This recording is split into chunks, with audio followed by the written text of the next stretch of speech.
పైన తిరుమల, కింద తిరుపతి. తిరుపతికి స్టేషన్కి, రైల్వే స్టేషన్కి ఆనుకునే దగ్గరలోనే, ఒక వాకబుల్ డిస్టెన్స్లోనే గోవిందరాజ స్వామి టెంపుల్ ఉంటుంది. అంటే స్వామివారి అన్నయ్య, స్వామివారి కుబేరుడు నుంచి అప్పు తీసుకొని పద్మావతి దేవిని వివాహం చేసుకున్నాక అప్పు తీర్చడం కోసం మనం ఇచ్చే భక్తుల కానుకల రూపంలో అప్పు తీరుస్తున్నప్పుడు ఆ కొంచెం ద్వారా వాటి ద్వారా జల్లెడి ద్వారా జల్లించి స్వామికి తిరిగి ఆ కుబేరుడికి అప్పు తీర్చే క్రమంలో స్వామివారి అన్నయ్య గోవిందరాజుల వారు అక్కడ సేద తీరుతారట. అది ఆ గోవిందరాజు స్వామి యొక్క హిస్టరీ. సో అక్కడ వారి విమాన గోపురం పనుల్లో మాయాజలం, ఇటు పోతకు సంబంధించి, గోల్డ్ పోతకి. అంటే ఒకటి కాదు, రెండు కాదు, ఎన్ని చూడండి అసలు. తిరుమల కొండపైన కాదు, కొండ కింద వైకాపా హయాంలో అక్రమాలు చోటు చేసుకున్న, ఒకవైపు తిరుమలలో పరకామణిలో చోరీ, అంటే డబ్బులు లెక్కించే దాంట్లో కల్తీ నెయ్యి, ఇంతకుముందు మాట్లాడుకున్నాం. వస్త్రాల కొనుగోలులో అవినీతి అంశాలపై విచారణ జరుగుతుండగా తాజాగా తిరుపతిలోని గోవిందరాజ స్వామి వారి విమాన గోపుర పనులో 50 కిలోల బంగారం మాయమైందంట. ఇవాల్టి రోజు రేటు ప్రకారం 50 కిలోల బంగారం మాయమైందంటే ఎంత ఒక్కసారి ఆలోచించండి. సుమారుగా ఒక కిలోకి 100 తులాలు ఎంతో ఉంటుంది, అంతే కదా. 100 తులాల బంగారం అంటే ఒక కిలోకి, అలాంటిది 50 కిలోలంటే 100 × 50 ఎంత అయిందండి? 5,000 తులాల బంగారం. ఇవాళ ఎంత ఉంది? 1,33,000కు వెళ్ళిపోయింది బంగారం విలువ. ఎంత వెళ్ళిపోయినా కానీ ఎంత దారుణమా, ఎంత కక్కుర్త, ఎంత నీచమా. స్వామివారికి సంబంధించిన కూడా అంటే పాప భీతి అనేది లేదు చూడండి జనాల్లో, ఎస్పెషల్లీ వైకాపా పాలనలో. అయ్యో స్వామిది కదా, ఎందుకులే, అమ్మో ఏంటి అంటే, వేరే మేము ఈ మతం కాదు, మాకు ఈ దేవుడు ఏం చేయడు. మరి దేవుడు ఒక్కడేగా, అందరికీ ఒకడేగా. రాజకీయాల్లోకి వచ్చాకైనా అందరు దేవుడు సమానం అనుకుంటాంగా. ఇట్లా ఎందుకు చేస్తున్నారంటే విశ్వాసం లేకపోతే భయం లేదా? చూడండి ఇన్ని దారుణంగా. బంగారు తాపడం పనుల పేరుతో తిరుపతిలోని శ్రీ గోవిందరాజ స్వామి ఆలయానికి ఎంతో ప్రాముఖ్యం ఉంది. వైకాపా హయాంలో 2022-23 మధ్యకాలంలో ఈ ఆలయ విమాన గోపుర బంగారు తాపడం, ఇలాంటప్పుడు అన్ని పనులు చేస్తారు. బంగారు తాపడం చేద్దాం, బాగా టెంపుల్ని అభివృద్ధి చేసేద్దామని. ఎందుకు? ఈ కక్కుర్తి కమిషన్ల కోసం.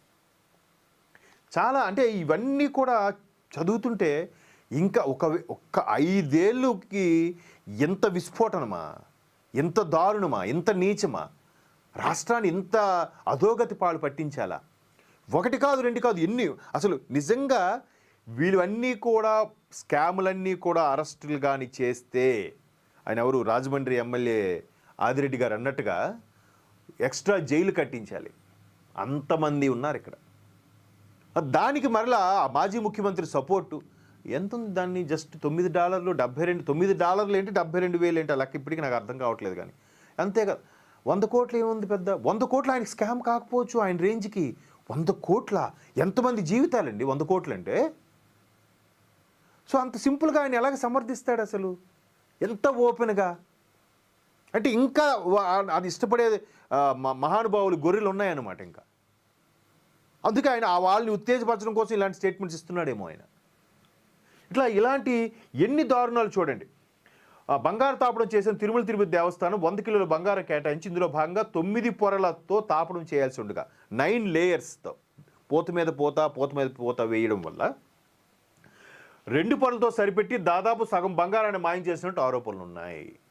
9 పొరలకు వస్తే ఎండకెండి వానక తడిసి కరిగినా చేసినా కూడా ఆ షైనింగ్ కొన్నేళ్ల పాటు అలాగే ఉంటుందని చేస్తే 9 పొరలకు గాను కనీసం 5 పొరలనేసి 4 పొరలు మింగేయండి మీ కక్కుర్తిలో. కాకపోతే మరి 9కి 2 పోతలు వేసి 7 పోతలు మింగేశారంట.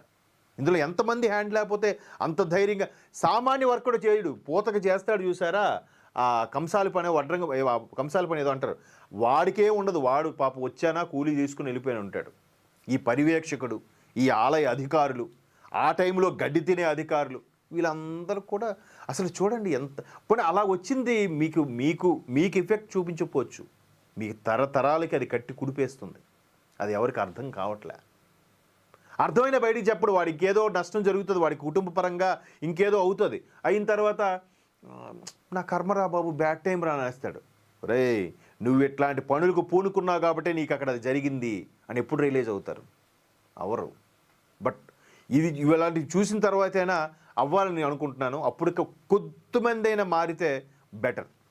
సో ఈ విధంగా విగ్రహాలు ధ్వంసం చేసి ఆ బంగారు తాపడం పనులు చేసినట్టు అప్పట్లోనే ఆరోపణలు వచ్చి ఈ అంశాన్ని బయటకు రాకుండా నాటి టీటీదే చైర్మన్ వైవి సుబ్బారెడ్డి గారు మహానుభావుడిని వెటకారంగా అంటాను, నిజంగా మహానుభావుడే కాదు ఆయన.